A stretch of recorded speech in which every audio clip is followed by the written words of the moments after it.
Alhamdulillahirabbil alamin wa bihi nasta'inu ala umuri dunya waddin wassalatu wassalamu ala asyrafil anbiya'i wal mursalin nabiyina Muhammadin wa ala alihi wa man tabi'ahum bi ihsanin ila yaumiddin. Jamaah kaum muslimin dan muslimat, bapak-bapak, ibu-ibu rahimani wa rahimakumullah.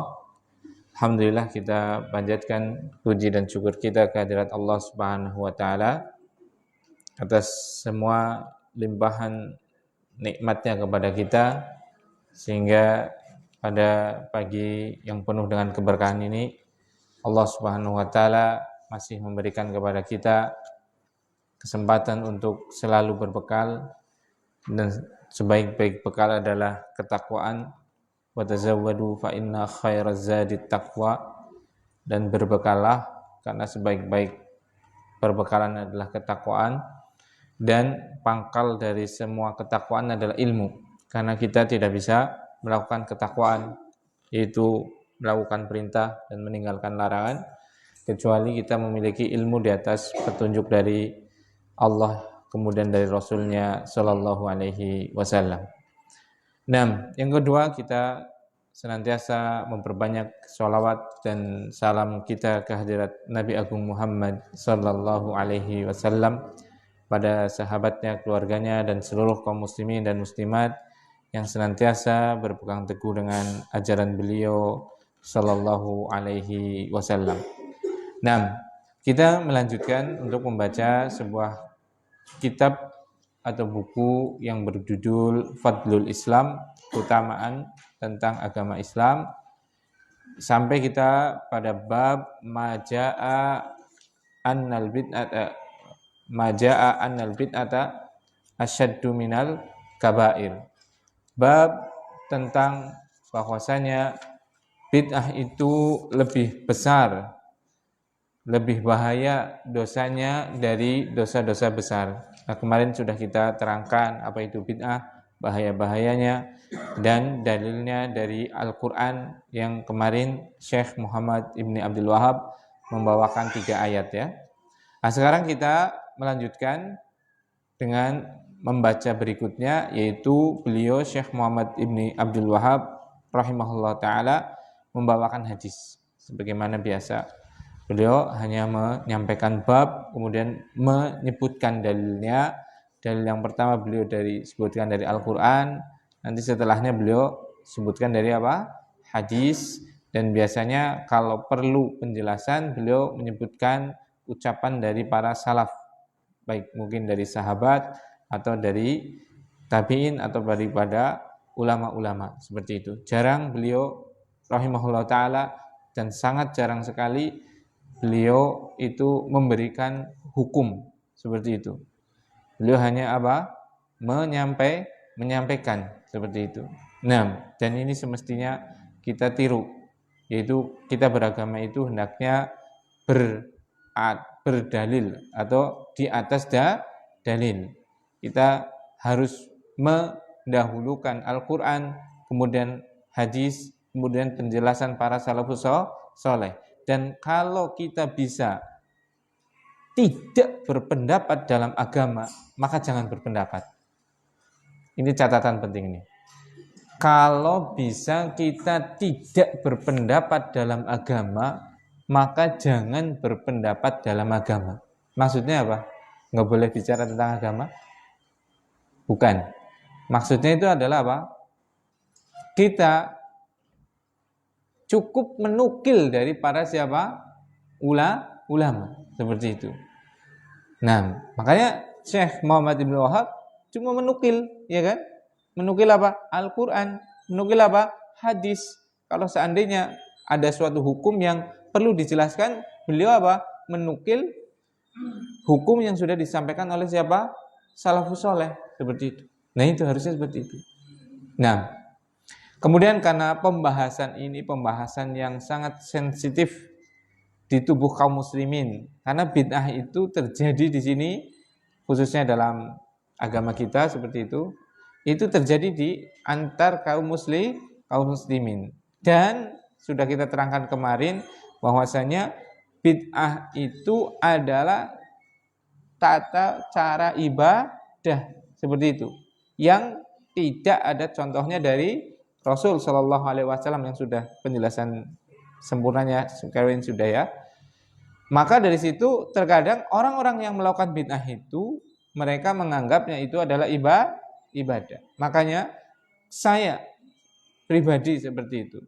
Sebelum menyampaikan hal ini, maka saya ingin menyampaikan 4 hal yang sudah pernah Ana sampaikan dan akan Ana sampaikan terus-menerus. Takutnya apa? Khawatir Ana itu apa? Ingin memecah belah umat, ingin menyesatkan kaum muslimin. Tidak. Poin yang pertama, ini sudah pernah Ana sampaikan, tapi nggak apa-apa. Al-Maidah ayat 3. Al-yauma akmaltu lakum dinakum wa atmamtu alaikum nikmati wa raditu lakumul Islam Madinah. Pada hari ini telah aku sempurnakan untuk kalian agama kalian. Itu poin pertama. Jadi agama Islam itu sudah sempurna. Tidak ada yang kebaikan di situ kecuali sudah Allah kemudian Rasul SAW sampaikan. Sebagaimana tidak ada keburukan kecuali Allah kemudian Rasulullah SAW sudah melarangnya. Itu yang pertama. Kemudian yang kedua adalah hadis yang diriwayatkan oleh Imam Bukhari dan sebagian diriwayatkan Imam Muslim dan juga Imam Muslim yaitu man ahdasa fi amrina hada ma laisa minhu fahuwa raddun. Siapa saja yang membuat tata cara beribadah yang baru pada urusan kami, maka itu tertolak. Membuat syariat, tata cara peribadatan dalam syariat itu pasti tertolak. Sebagaimana juga dalam riwayat Muslim, Rasulullah SAW mengabarkan, man amila amalan laisa alaihi amruna fahuwa raddun. Siapa saja yang melakukan amalan tidak ada contohnya dari kami, maka pasti tertolak. Jadi itu ya.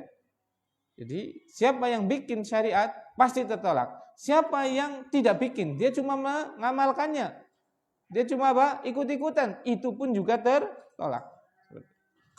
Kemudian yang ketiga, poin yang ketiga sebelum saya lanjutkan, yaitu hadis yang diriwayatkan Imam Nasa'i. Rasulullah SAW bersabda, inna asdaqal hadisi kitabullah. Sungguh sebenar-benarnya ucapan adalah Al-Quran. Wa ahsanal hadyi hadyu Muhammadin sallallahu alaihi wasallam. Dan sebaik-baik petunjuk adalah petunjuknya Nabi Muhammad sallallahu alaihi wasallam. Wa syarrul umuri muhdatsatuha. Dan seburuk-buruk perkara adalah yang baru dalam masalah agama. Wa kullu muhdatsatin bid'ah. Dan setiap syariat yang baru dalam agama ini pasti itu adalah bid'ah. Wa kullu bid'atin dhalalah. Dan setiap bid'ah pasti sesat. Wa kullu dhalalatin finnar. Dan setiap kesesatan tempatnya ada di neraka. Itu. Jadi semua bid'ah adalah pasti sesat dan tempatnya adalah di neraka. Ingat, saya hanya menyampaikan masalah apa? Bid'ah, bukan sedang menghukumi siapa? Orang-orang yang melakukan amalan bid'ah. Nah, itu poin yang ketiga. Bahwasanya apa? Bid'ah itu pasti sesat dan diancam dengan neraka. Yang keempat adalah tugas kita, kata Rasulullah SAW dalam hadis yang diriwayatkan oleh Imam Muslim, ad-dinu an-nasihah. Agama itu adalah nasihat. Jadi kita perlu saling menasihati agar kita selalu di atas jalan yang lurus. Perlu selalu mengingatkan agar kita tetap di atas Islam sebagaimana Islam itu dibawa oleh Rasulullah SAW dan diamalkan oleh para sahabat radhiyallahu taala anhum ajma'in. Nah, seperti itu ya. Jadi bukan nanti saya menyampaikan masalah bid'ah, saya pun cuma membaca, memberikan contoh-contoh bid'ah, bukan lagi apa? Menyesatkan apa? Kaum muslimin. Lagi apa? Memasukkan kaum muslimin ke neraka. Tidak, justru lagi apa? Memperingatkan kaum muslimin agar jangan sampai melakukan perkara yang itu adalah bid'ah, yang itu adalah sesat, yang itu adalah apa? Diancam dengan neraka. sebagai wujud kasih sayang. Bukan untuk apa? Merasa paling benar, bukan merasa apa? Pengen menghukumi, menyalahkan orang-orang lain. Seperti itu. Nah, kita lanjutkan. Bismillahirrahmanirrahim. Qala al-mu'allifu rahimahullah ta'ala. Berkata penulis, semoga Allah SWT merahmatinya. Wa fis sahihi, dan di dalam sahih, maksudnya di sana ada sahih Bukhari dan Muslim. Annahu, bahasanya beliau sallallahu alaihi wasallam qal, bersabda fil khawarij, tentang khawarij. Aina ma laqitumuhum faqtuluhum.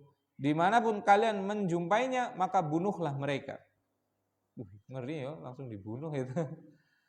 Nah, kita baca kelengkapan hadis ini. Nah, kelengkapan hadis ini adalah di sini diriwayatkan oleh Imam Bukhari dan Muslim tadi ya. Jadi ada seorang laki-laki namanya Dzulkhuwaisirah. Dia berkata kepada Nabi Muhammad SAW tatkala pembagian rampasan perang, kemudian dia berkata, "I'dil, berlakulah adil. Fa innaka lam ta'dil." Sesungguhnya kamu enggak adil itu cara membagi rampasan perangnya itu seperti itu. Faqala Rasul sallallahu alaihi wasallam, maka Rasulullah SAW bersabda, "Wailak, celaka engkau. Wa man ya'dil idza lam a'dil." Siapa yang akan bisa berbuat adil kalau seandainya aku saja enggak bisa adil, seperti itu. Falamma dhahaba ar-rajulu qala, maka tatkala laki-laki tadi itu siapa? Dzulkhuwaisirah tadi pergi, Rasulullah SAW bersabda, "Yakhruju min dhi'fi hada," akan keluar dari anak keturunan orang ini qaumun, sebuah kaum, generasi, tahqiruna salatakum ila salatihim, yang kalian para sahabat, beliau ini kan berbicara kepada sahabat ya, yang kalian wahai sahabat-sahabatku itu akan merasa rendah salat kalian di depan salat-salat mereka. Salatnya sahabat itu, sahabat sendiri sampai merasa minder itu loh. Amalan salatnya seperti itu. Itu kata Rasul. Wa ibadatakum ila ibadatihim, dan kalian akan merasa pesimis dengan apa? Ibadah kalian dibanding ibadah mereka. Nah, yamruquna minad din kama yamruqus sahamu minar ramiyah. Mereka keluar dari agama sebagaimana keluarnya anak panah dari busurnya. Fa aina ma laqitumuhum faqtuluhum. Maka dimanapun engkau menemuinya, maka bunuhlah mereka. Nah, jadi hadis ini yang diriwayatkan oleh Imam Bukhari dan Muslim adalah hadis tentang Khawarij. Hadis tentang apa? Khawarij. Apa itu Khawarij? Dan apa hubungannya dengan bab bahwasanya bid'ah lebih besar daripada apa? Dosa besar. Nah, jadi Khawarij, kata Syekh Shalih Al-Fauzan hafizahullah taala, humul ladina yakhrujuna ala wulati umuril muslimin. Ini Khawarij adalah orang-orang yang memiliki pemahaman keluar dari pemimpin-pemimpin kaum muslimin. Keluar di sini maksudnya apa? Tidak menaatinya dan memberontak. Tidak menaatinya dan melawan. Wa yakhla'una as-sam'a wat ta'ah, dan mereka apa? Tidak mau mendengar dan tidak mau taat. Wa yakhrujuna 'alaihim bis-sayf, dan mereka akan memerangi pemimpin-pemimpinnya dengan pedang-pedangnya, dengan senjatanya. Wa yukaffirunal muslimina bil kaba'ir, dan mereka mengkafirkan orang-orang muslim dengan sebab dosa besar. Alladzi duna asyirk, yang bukan syirik. Itu adalah Khawarij. Ana ulangi. Khawarij adalah orang-orang yang mempunyai pemikiran, satu pemikirannya keluar dari pemimpin-pemimpin kaum muslimin. Yang kedua, tidak mau mendengar dan mentaati mereka, pemimpin kaum muslimin. Yang ketiga, mereka memberontak dengan senjata-senjatanya. Yang keempat, mereka mengkafirkan orang-orang muslim karena sebab melakukan dosa besar. 6. Itu adalah apa? Khawarij. Jadi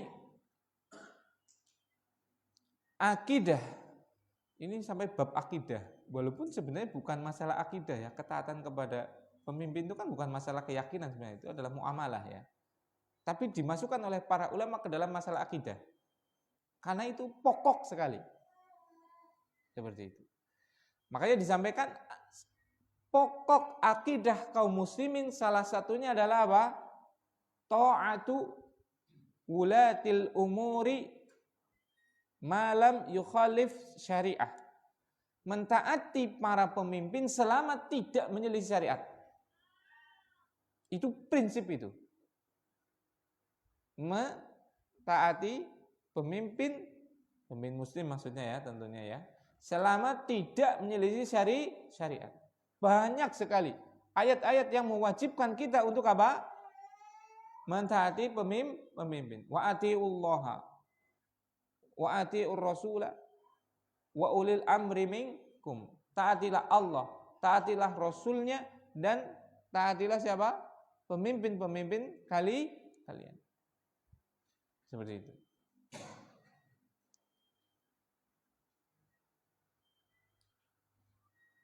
Nah,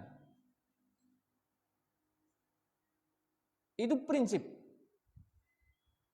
Makanya kalau ada apa hubungannya Khawarij ini dengan bid'ah? Kira-kira hubungannya apa? Apa hubungannya Khawarij ini dengan bid'ah? Khawarij adalah apa? Paham bid'ah. Iya tidak? Karena Khawarij itu pemahaman ya. Dia itu bukan gerombolan itu ya, bukan orang. Siapapun ya bisa. Sebagaimana salaf itu adalah apa? Pemahaman, bukan kelompok. Itu punya KTA.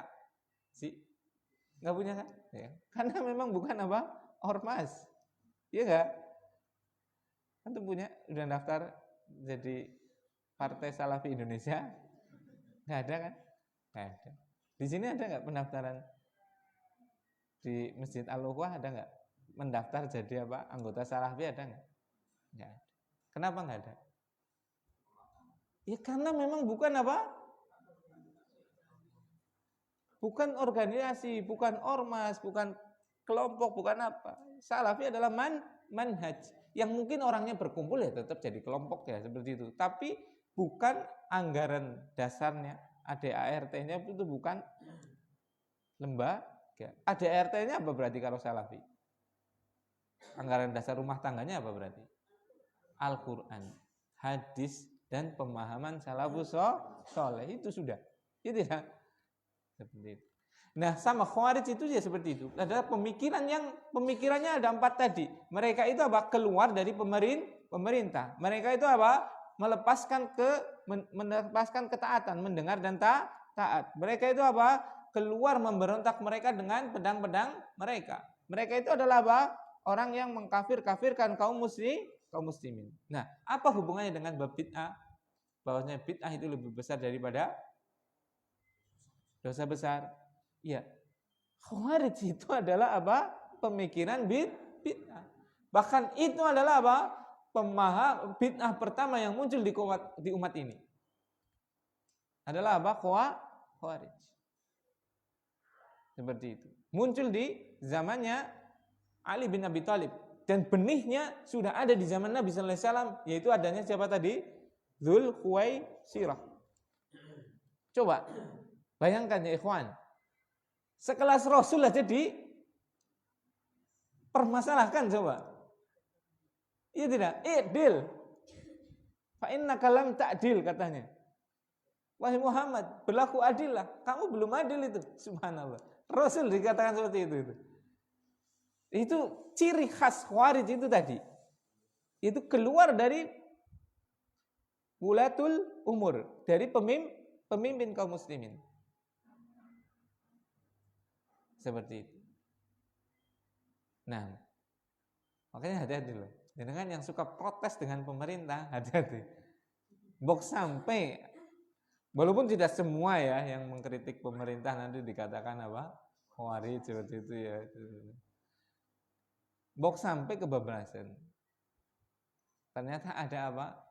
Pemikiran Khawarij dalam diri kita seperti itu. Nah itu Khawarij. Itu ciri-cirinya tadi, ada 4 tadi ya. Yang disampaikan oleh Syekh Shalih Al-Fauzan hafizahullahu taala. Jadi hubungannya dengan bahwanya bab di sini kan bahwanya bid'ah lebih besar daripada dosa besar. Pertama, hubungannya apa? Khawarij itu adalah apa? Termasuk pemikiran bid'ah. Bahkan salah satu dari ada bid'ah yang pertama kali terjadi di kaum muslimin. Tahlilan itu enggak ada tuh zamannya Nabi itu. Masih zamannya Nabi enggak ada, zamannya sahabat enggak ada, zaman tabi'in enggak ada, zaman tabi'in belum ada itu. Sementara Khawarij sudah ada. Korbannya malah sahabat langsung. Korban pertamanya siapa? Siapa? Korban pertamanya Utsman bin Affan radhiyallahu taala anhu. Kan seperti itu. Nah. Jadi makanya tahlilan itu ya bid'ah tapi enggak sebahaya dengan apa Khawarij. Dan dia lebih lama. Makanya kalau seandainya ada kaum muslimin yang apa? Mereka mengkafirkan kaum muslimin bahkan membunuh kaum muslimin, ya memang ada. Seperti itu. Nah,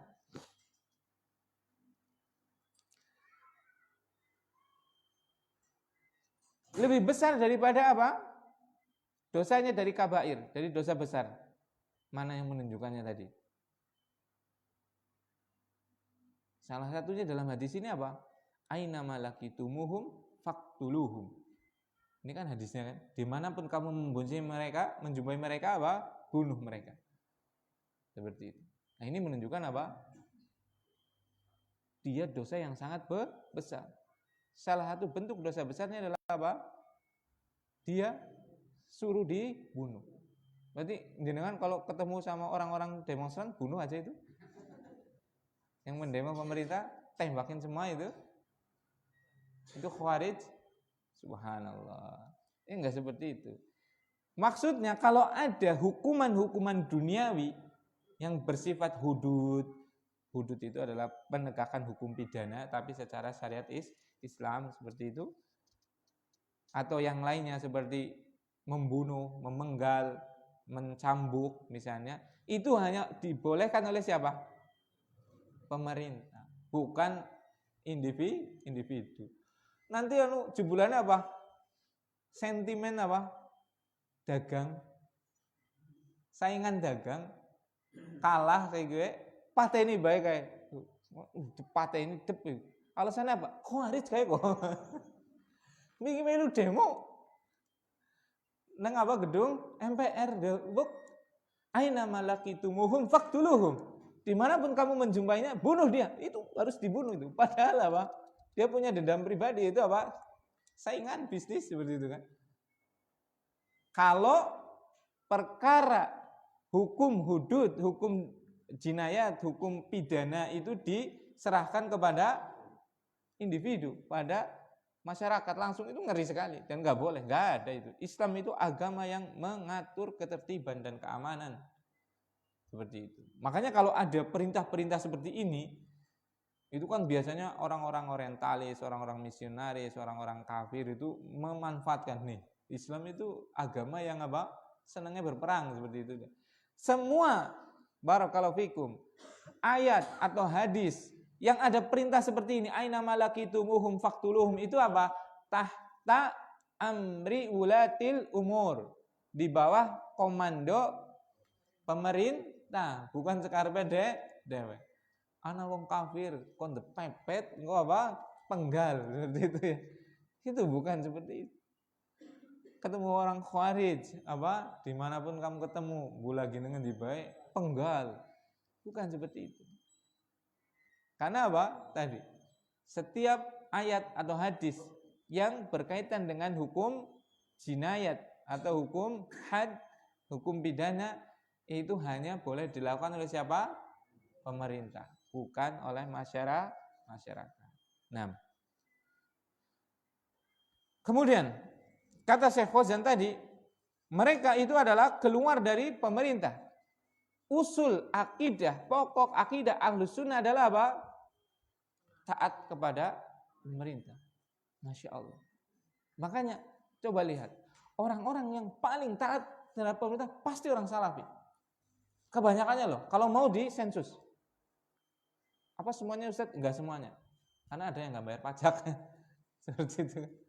Ya tetap namanya orang enggak bayar pajak kan banyak itu kan. Tapi siapa yang menggemborkan untuk enggak bayar pajak coba? Apakah orang Salafi?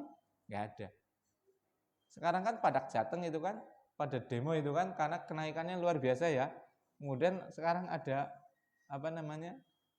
kayak kampanye lah itu ya atau apalah seperti itu.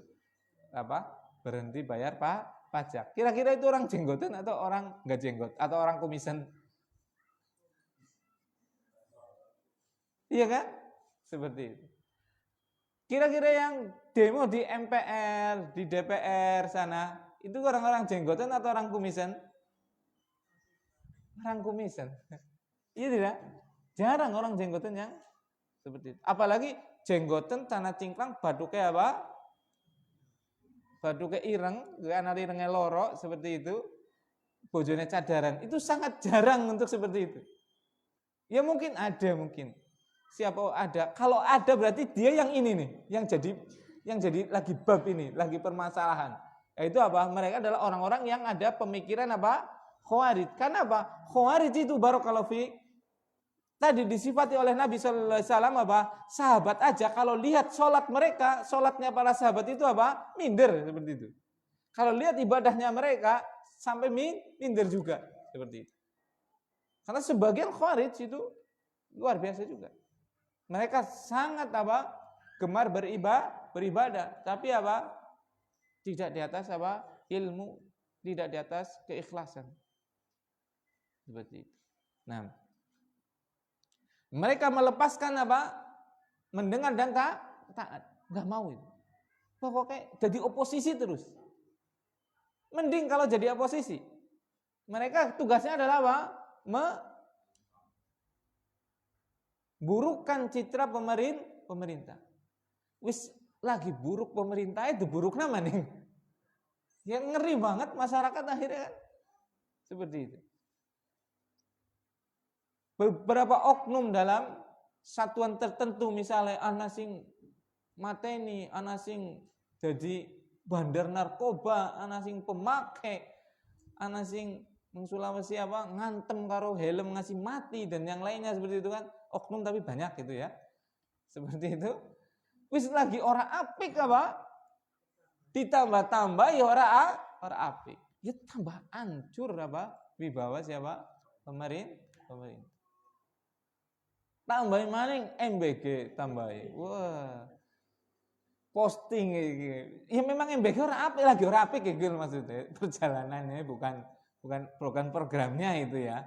Bukan programnya yang enggak bagus seperti itu. Tapi pelaksanaan. Karena seperti tadi, program dengan pelaksanaan itu beda. Islam dengan orang muslim itu beda. Islam itu pasti baik, pasti benar. Tapi orang muslim belum tentu baik, belum tentu benar. Karena bisa jadi orang muslim enggak menjalankan Islam. Sama dengan MBG seperti itu kan. MBG baik. Tapi pelaksanaannya belum tentu baik. Dan kebanyakannya memang lagi enggak baik gitu, di-share terus itu kan. Subhanallah, gedang bosok. Terus roti mambu itu kan. Seperti itu. Terus siki bulan puasa kan korma telu. Kurmane udah sukari ya. Gimana sih ngalot teh? Golden. Kurma telu misalnya terus susu siji, ndok siji kuwi apik ya. Anake wingi sing korma, kacang, terus susu. Seperti itu. Ya harga-harga 4.000 lah. Atau 6.000 maksimalnya gitu ya. Seperti itu. Dan itu banyak gitu. Dan itu di-share-share terus seperti itu kan. Ya wis lagi salah, akhirnya apa? Tambah hancur seperti itu ya. Kewibawaannya pemerintah. Padahal program pemerintahnya enggak salah. Program pemerintahnya baik. Harusnya yang diusut itu nih loh. Orang-orang yang menjadikan apa? Harusnya ada 4 sehat 5 sempurnanya, kok jadi cuma 2 sehat. Seperti itu. Cuma protein aja. Protein kacang, protein susu, dan kalori dari kurma saja. Serate, karbohidratnya mung ngendi kowe. Ya, mulane gue sing pada korupsi kok karbohidratnya kakek to, lemu-lemu to, penyakit gula to. Itu apakah yang salah pemerintah? Enggak, secara asal enggak lah seperti itu. Tapi apa? Pelaksanaannya tadi seperti itu. Pelaksanaannya yang salah seperti itu. Makanya yang harusnya diusut adalah apa? Oknumnya tadi. Walaupun oknumnya banyak banget itu ya harus diusut baik gitu. Jadi tidak boleh kita apa? Karena apa? Kesalahan pada apa? Bukan pada program kan? Kesalahan pada apa? Pelaksanaan kan? Berarti nggak boleh. Akhirnya kita apa? Melawan atau tidak mentaati pemerintah. Seperti itu. Harusnya kita menyampaikan kepada pemerintah. Ini loh Pak BKN seperti itu atau Pak Prabowo seperti itu. Sampaikan kepada ketua MBG seperti itu permasalahannya agar diusut, agar diselesaikan dengan baik dan yang lainnya seperti itu. Nah, ini contoh aja. Dan itu masih banyak. Namanya pemerintah pasti kekurangan. Namanya suatu pemimpin pasti akan korupsi itu, pasti itu. Tidak mungkin enggak itu, kecuali yang dirahmati oleh Allah Subhanahu wa taala. Kalau seandainya dia enggak korupsi, dia akan nepotisme. Ya kepengin, siapa sih orang kepenak jadi pemimpin, ngatur, diberi fasilitas dan apa lainnya kan? Otomatis kepengin anaknya nerusena, ya tidak? Ya, itu sudah terjadi di dalam seluruh sejarah. Ya wajar seperti itu. Bukan wajar sih, maksudnya ya manusiawi gitu ya. Orang kepengen apa? Kepenak gitu loh, duniawi ini. Ya, tapi dengan cara yang salah tadi misalnya, berarti apa? Yang kita betulkan adalah tadi kesalahan dia. Seperti itu. Barakallahu fikum. Nah, jadi jangan sampai kita apa? Melepaskan ketaatan. Jadi sedikit ada apa? Sifat kita untuk apa? Melepas diri dari ketaatan kepada pemerintah, berarti itu sudah sedikit ada apa? Ciri-ciri khawarij. Sudah ada benih daripada khawarij. Dan kita nggak mau mengatakan untuk khawarij. Dan itu juga jangan gampang-gampang juga itu ya. Seperti itu. Ikut 212 dikatakan khawarij seperti itu. Nggak ikut 212 dikatakan apa? Murji'ah yang menjilat pemerintah. Nggak kon kepriwe aku. Seperti itu. Nah, dan ciri lainnya kalau yang sudah akut biasanya mereka sampai apa? Memberontak. Dan ini kan pernah itu. Dulu siapa ya? Yang bom Bali itu, Nurdin M. Top ya, sama siapa? Amrozi, itu nggak takut sama sekali. Di sidang itu hakimnya yang merinding sama dia loh. Karena apa? Nggak pernah ada sedikit pun rasa apa? Menyesal, rasa ketakutan. Dihukum mati itu biasa aja. Karena itu sudah menjadi akidah, menjadi keyakinan, tapi keyakinan yang salah. Nah, dan banyak barakallahu fikum yang terjadi pemahaman seperti ini. Kalau saya nggak mau bicarakan yang masalah dunia, takutnya apa? Misalnya Taliban Khawarij tuh, saya nggak tahu Taliban enggak, iya kan? Seperti itu. Yang jelas sudah tahu aja, Zulkhuwaisirah. Terus saya apa? Abdurrahman bil Muljam, begitu sudah. Yang jelas-jelas sudah ada korban dan sudah apa? Dicap sebagai Khawarij. Seperti itu. Yang sudah jelas-jelas ngebom pemerintah dan dia tidak menyesal sudah tegak hujah. Nah, seperti itu lah, Pak. Adapun kalau kita menghukumi orang atau pemikiran yang mungkin ada tapi sebenarnya tidak, atau tapi sebenarnya apa ya, mungkin ada syubhat, bukannya tidak. Ada syubhat dalam pemikirannya tadi, ada kerancuan, kita tidak boleh untuk menghukuminya secara langsung. Nah, wa yukafirunal muslimin, dan mereka mengkafirkan orang-orang muslim. Nah, ini ada memang seperti itu. Yang jadi sasaran adalah kadang kita, orang-orang yang berpegang dengan Al-Quran, dengan hadis, dengan pemahaman salafus soleh. Kita menyampaikan bid'ah untuk menyelamatkan orang agar jangan sampai melakukan amal yang tidak pernah diterima, dan itu sesat, dan itu diancam dengan neraka. Kita sering dituduh dengan Wahabi, katanya takfiri, katanya kita khawarijnya itu. Kan aneh ya kan? Kita yang paling kencang untuk menyampaikan masalah khawarij, paling kencang yang membahas masalah khawarij itu adalah salafus saleh. Iya tidak? Seperti ustaz-ustaz salafi paling memeringatkan kepada kaum muslimin untuk jangan sampai terpengaruh dengan paham khawarij. Yang paling memerintahkan kepada kaum muslimin untuk mentaati siapa? Pemerintahnya. Jangankan mengkafirkan kaum muslimin, jangankan keluar dari ketaatan pemerintah, jangankan memerangi pemerintah. Subhanallah, demo haram kok, diharamkan oleh syariat. Seperti itu. Demo saja diharamkan oleh syariat. Siapa yang mengharamkan coba? Yang paling lantang mengharamkan demonstrasi siapa? Ustaz-ustaz salafi, ya tidak? Subhanallah. Pernah enggak ada dalam sejarah orang-orang salafi itu Waalaikumsalam. Mereka memerangi pemerintah. Mana sejarah mana coba? Kan seperti itu. Enggak ada. Makanya sampai pun Bung Karno itu sampai memuji-muji salafi. Seperti itu. Karena pemurnian tadi tidak akan pernah merongrong pemerintah. Tidak mungkin. Pemurnian agama di atas manhaj salaf itu justru orang yang paling terdepan untuk membela agama, itu pasti sudah. Seperti itu. Tuanku Imam Bonjol rahimahullah ta'ala itu memerangi pemerintah dan diperangi oleh kaum adat karena apa coba? Memerangi pemerintah Hindia Belanda maksudnya ya, kolonial ya. Karena mereka mengajarkan pemahaman salah. Seperti itu. Jenderal Sudirman itu juga lebih dekat kepada pemahaman salah. Tokoh-tokoh proklamator seperti itu. Banyak sekali mereka yang lahir daripada pemahaman-pemahaman yang mendekat kepada sunnah. Seperti itu.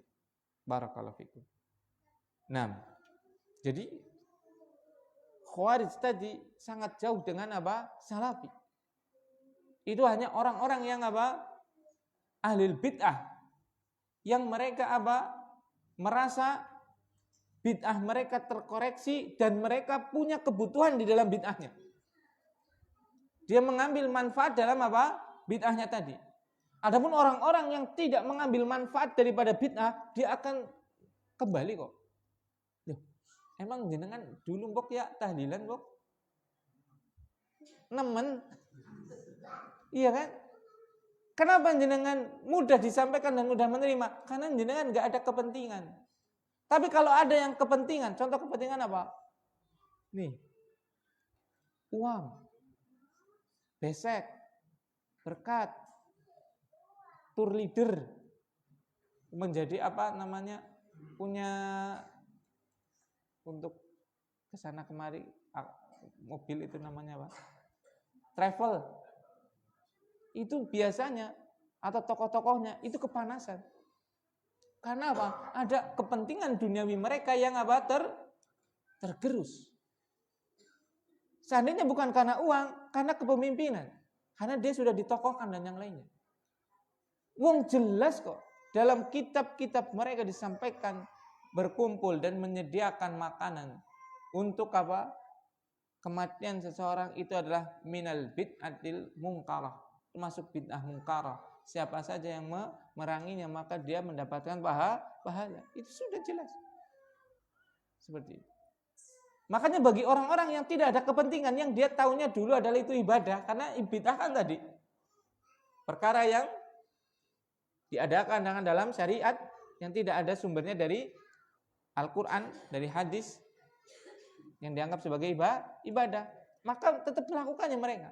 Tapi tatkala mereka sudah tahu, mereka dengan mudah meninggalkannya, kadang nggak ada kepentingan.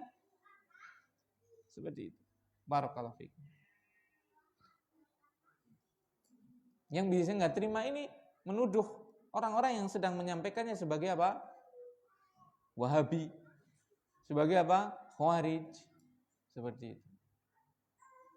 Dengan tuduhan-tuduhan yang tidak berdasar, seperti itu.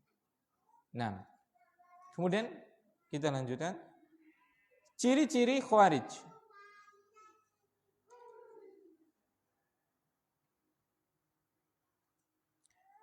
Ciri-ciri Khawarij yang pertama adalah suka mencela dan menganggap sesat. Ini kan yang dituduhkan ke antum semua ini. Nanti ciri Khawarij ini dituduhkan ke antum semua ini. Padahal kita tidak pernah mencela kecuali yang dicela oleh syariat, dan kita tidak pernah menyesatkan kecuali yang disesatkan oleh syariat. Berarti yang hakikatnya yang mencela dan menyesatkan siapa? Syariat. Nah, Dzulkhuwaisirah tatkala melihat Rasulullah SAW membagikan harta rampasan perang, dia itu mencela Rasulullah SAW dengan mengatakan apa? Faqala ya Rasulullah, i'dil. Wahai Rasulullah, berlakulah adil itu. Ini gembongnya siapa? Khawarij. Benih-benih Khawarij muncul pada diri Dzulkhuwaisirah. Nah, itu yang pertama. Kemudian yang kedua adalah suudzon, suka berprasangka buruk. Sebagaimana perkataan Dzulkhuwaisirah, wallahi inna hadihi lakismatun ma'adala fiha wa ma uridu fiha wajhullah. Rasulullah SAW itu tatkala dituduh seperti itu, dia mengatakan, demi Allah, inna hadihi lakismatun ma'adala fiha wa ma uridu fiha wajhullah. Sebenarnya pembagian ini pembagian yang sangat adil, dan saya tidak menginginkan dari pembagian ini kecuali keridhaan Allah Subhanahu wa taala. Karena apa? Rasulullah SAW ingin menyampaikan apa? Menyampaikan bahwasanya tuduhan Dzulkhuwaisirah, suudzon dia terhadap Rasul, bahwasanya Rasulullah SAW tidak adil dalam pembagian harta rampasan perang, itu tidak benar. Makanya Rasulullah SAW sampai mengatakan, demi Allah, pembagian ini itu adil dan tidak aku mencari dengan pembagian ini kecuali keridhaan Allah. Makanya kalau antum dituduh itu jangan diam terus juga. Jangan didiam terus.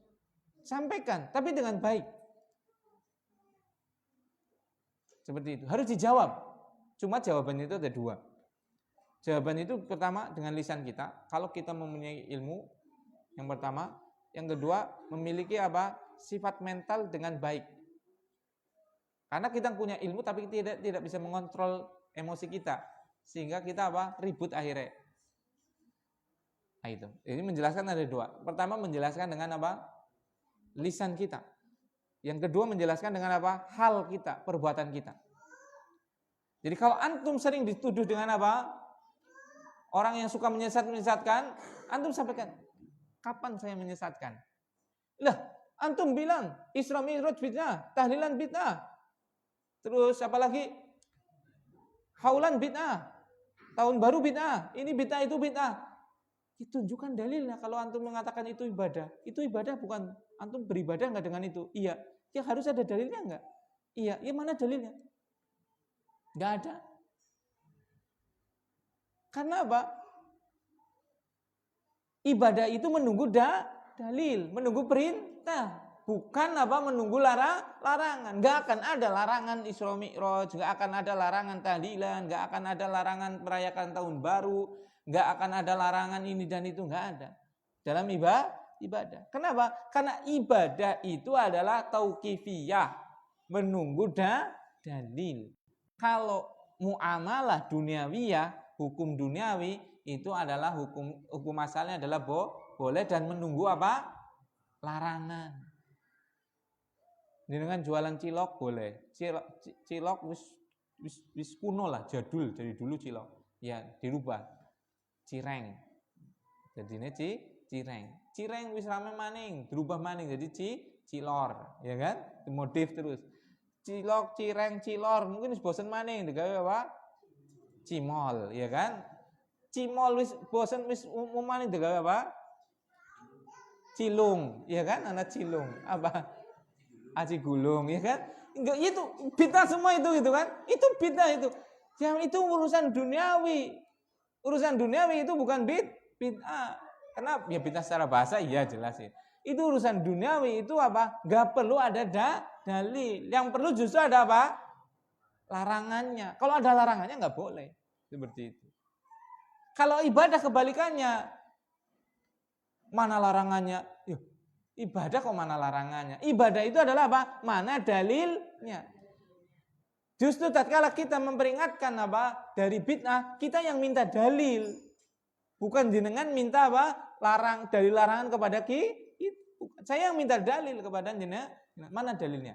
Jenengan apa? Isra Mi'rajan. Sebutkan Al-Qur'annya, sebutkan hadisnya, sebutkan sahabatnya.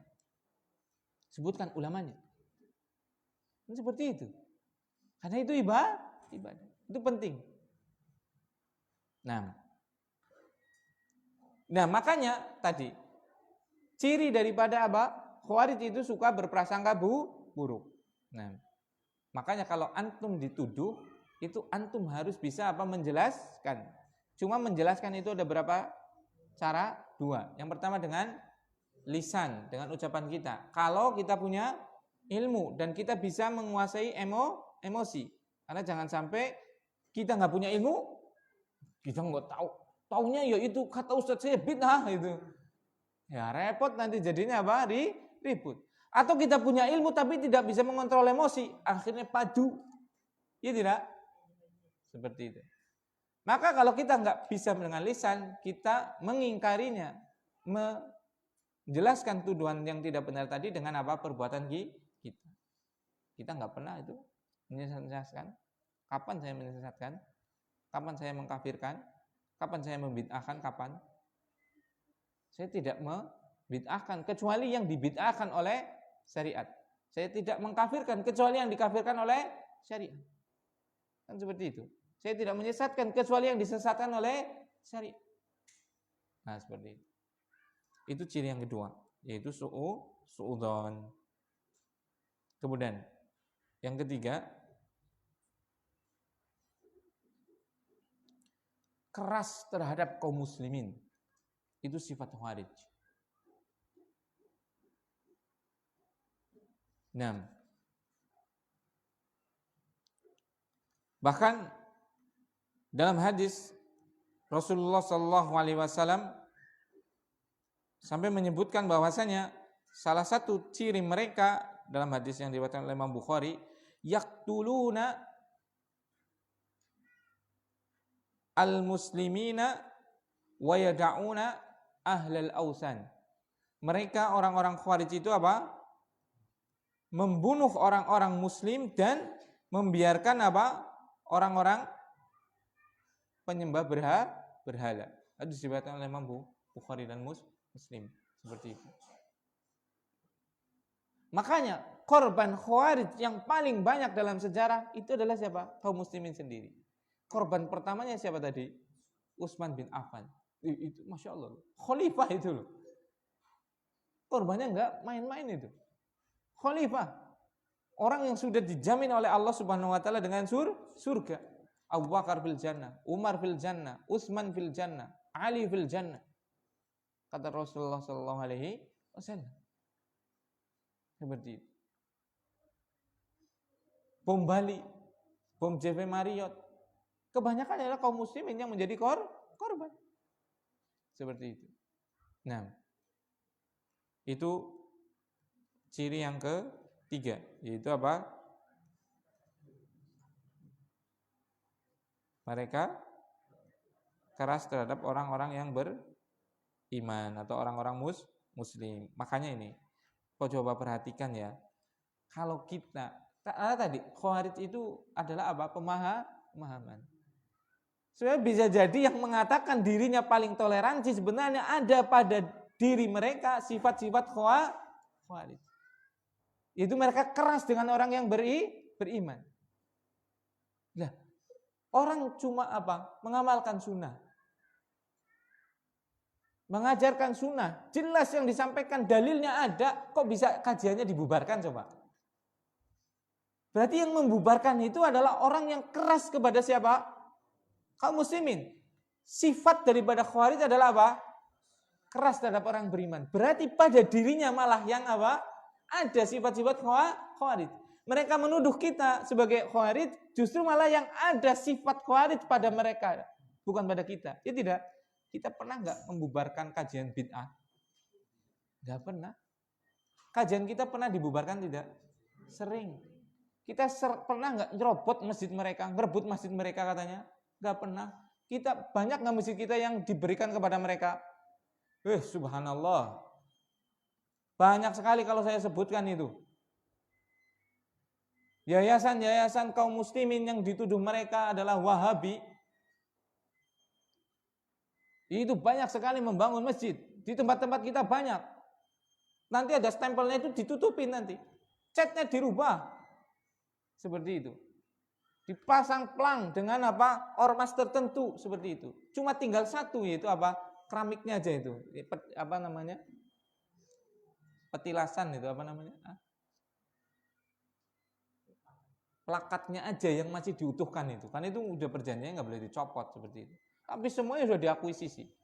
Itu banyak sekali. Kok katanya orang-orang Salafi Wahabi ngerebutin masjid? Mana? Karena ini masjid siapa?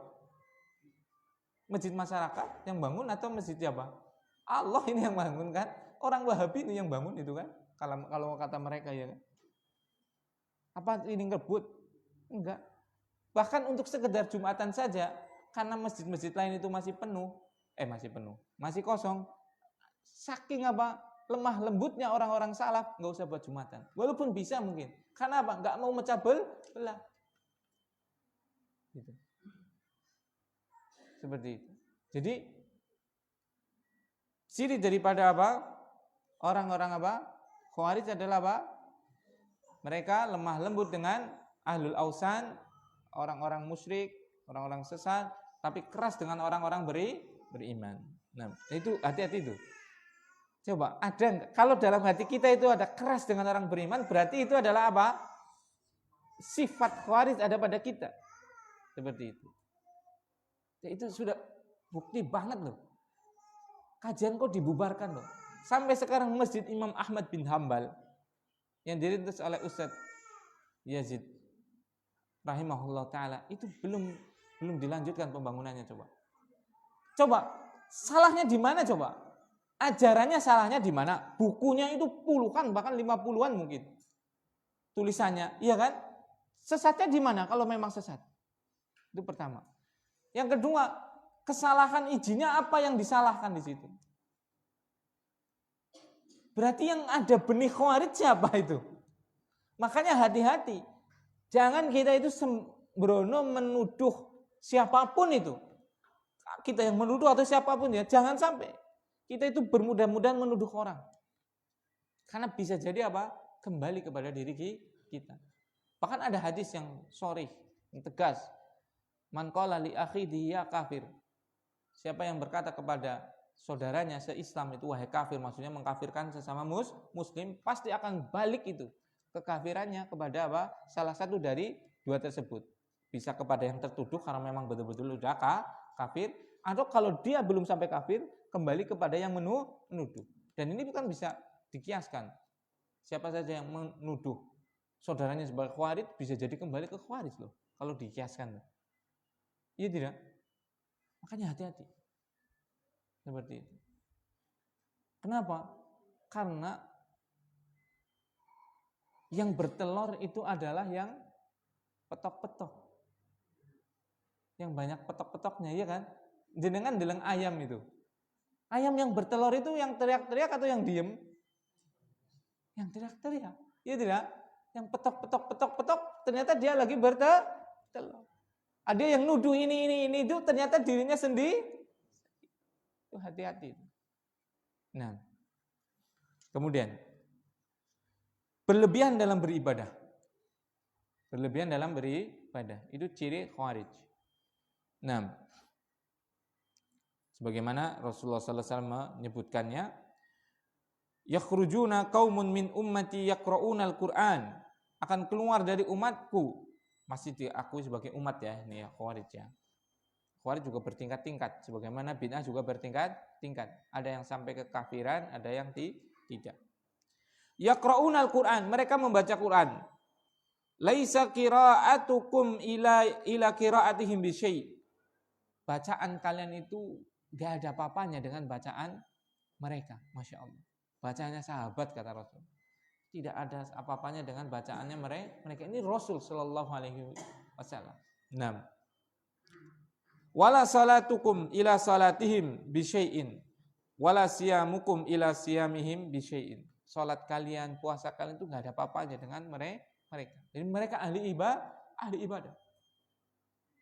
Makanya orang-orang yang dia mulai kenceng ibadahnya, mengamalkan sunnah, memang ada beberapa kelompok.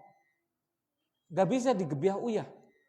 Ada yang mereka di atas manhaj salaf, insya Allah semoga kita termasuk dari mereka. Bukan Khawarij sejauh-jauhnya, tidak. Kita mengamalkan ini karena sunnah. Jenggot itu sunnah, cingkrang itu sunnah, seperti itu. Ada yang memang apa Khawarij, memang Khawarij juga biasanya seperti itu. Mereka semangat beribadah. Tapi mereka nggak konsekuen biasanya. Kalau untuk tujuan apa memberontaknya, mereka bisa apa mengorbankan apa syariat. Contohnya mereka mau itu untuk nyamar ngebom misalnya potong jenggot. Antum mau potong jenggot? Mau nggak potong jenggot? 50 juta loh. Mau nggak? Enggak. Kita lebih baik keluar dari pekerjaan kok. Iya tidak? Karena apa? Karena demi sehelai jenggot. Jadi berpegang teguhnya orang-orang salafi atau manhaj salaf itu betul-betul karena apa? Mencari apa? Keridhaan Allah. Bukan untuk tujuan apapun. Jadi beda. Memang jenggot itu beda memang. Ada jenggot salafi, ada jenggot khawariji. Ada jenggot haroki. Ada jenggot ini dan itu. Ini memang jenggot. Bahkan ahli-ahli bid'ah juga ada yang jenggotan juga. Karena tahu itu sunnah. Jadi makanya tadi Khawarij itu pemikiran, bukan golongan, bukan oknum, seperti itu. Salafi itu manhaj, pemikiran, bukan apa? Golongan, bukan oknum. Nah, kemudian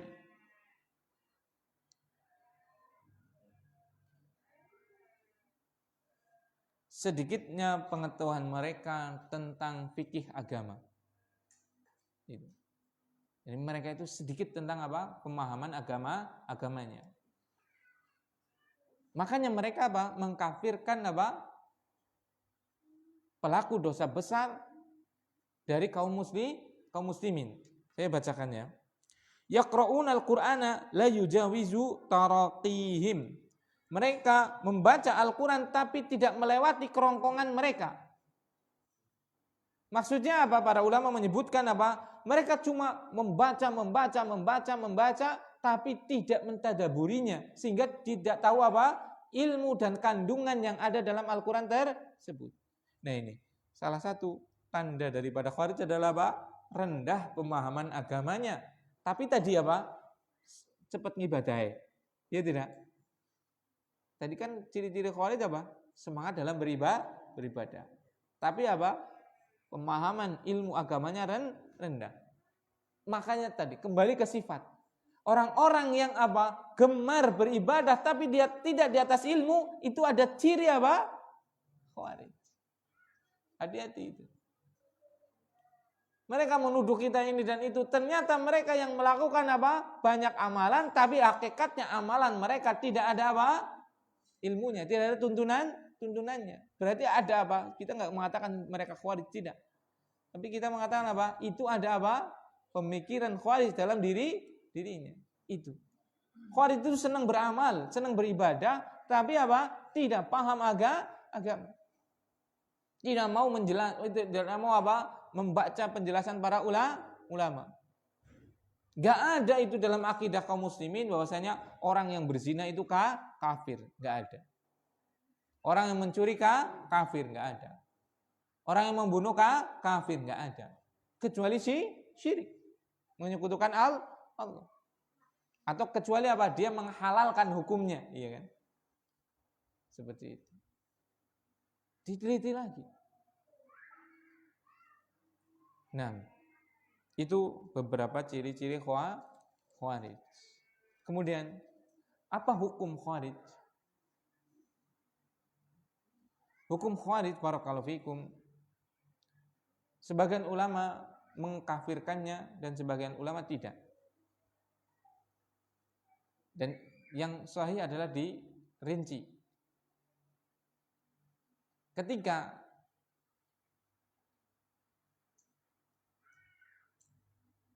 dia melakukannya dengan kesadaran dan sampai menghalalkan apa yang diharamkan oleh Allah Subhanahu wa taala dan mengkafirkan kaum muslimin, maka dia keluar dari Islam. Seperti itu. Adapun orang-orang yang ada pemikirannya, maka ya itu terjatuh dalam dosa yang besar, yaitu pemikiran Khawarij tadi. Makanya kadang kan sering ada bertanya ya, itu bagaimana orang-orang yang demonstrasi, orang yang ini dan itu, ya memang itu adalah pemikiran Khawarij. Seperti itu. Tapi tidak semua yang melakukannya itu adalah sebagai Khawarij. Ada orang yang waktu 212 itu kan demo tentang Ahok ya. Mungkin kalau nggak di demo jutaan kaum muslimin seperti itu, mungkin Ahok itu masih berlenggang loh. Dan itu bahayanya bisa luar biasa loh. Bahayanya bisa luar biasa banget. Kenapa? Karena akan menjadi orang mudah untuk mengejek, menginjak-injak syariat Islam. Kita aja nggak nyenggol-nyenggol kok. Kalau seandainya kita nyenggol pun menyampaikan itu di jamaah kita kaum muslimin. Yang kedua adalah dengan ilmiah, buktinya jelas gitu loh. Misalnya kita menyampaikan kebobrokan daripada syariat Nasrani seperti itu, kita buktikan seperti itu, ilmiah. Kalau itu kan tuduhan, ya kan? Seperti itu. Dan ada orang yang ikut demo tersebut, Anda tahu itu. Dia Ustadz Salafi itu, ikut seperti itu. Dia mengharamkan demonstrasi, tapi dia nggak sabar dengan apa yang dilakukan oleh si Ahok tadi. Dia nggak terima betul seperti itu. Nggak terima banget dia. Ini kalau saya pemimpinnya saya penggal itu mungkin seperti itu. Tapi kan kita di negara yang tidak mungkin seperti itu. Karena tadi yang setiap berkaitan dengan hukum itu adalah yang bisa melakukannya adalah pemerintah, bukan individu. Maka yang bisa dia lakukan, katanya saya nggak bisa kecuali untuk ikut demo tadi. Dia ikut seperti itu. Nah, bukan saya membenarkan. Maksudnya menghukumi orang yang ada pada pemikirannya sebagian Khawarij atau melakukan tindakan-tindakan yang tadi keluar kepada pemerintah dan yang lainnya, belum tentu dia sebagai orang Khawarij. Jadi ingat tadi. Sama dengan kita menyampaikan ini bid'ah, kita nggak lagi membid'ahkan orang. Itu beda lagi kan? Tabdi' membid'ahkan orang dengan bid'ah itu dua hal yang berbeda. Takfir mengkafirkan orang dengan kufrun perbuatan kafir itu hukum yang berbeda. Nah, ini yang bisa saya sampaikan. Mohon maaf kalau ada tutur kata yang kurang berkenan. Subhanakallahumma bihamdika asyhadu an la ilaha illa anta astaghfiruka wa atubu ilaik. Assalamualaikum warahmatullahi wabarakatuh.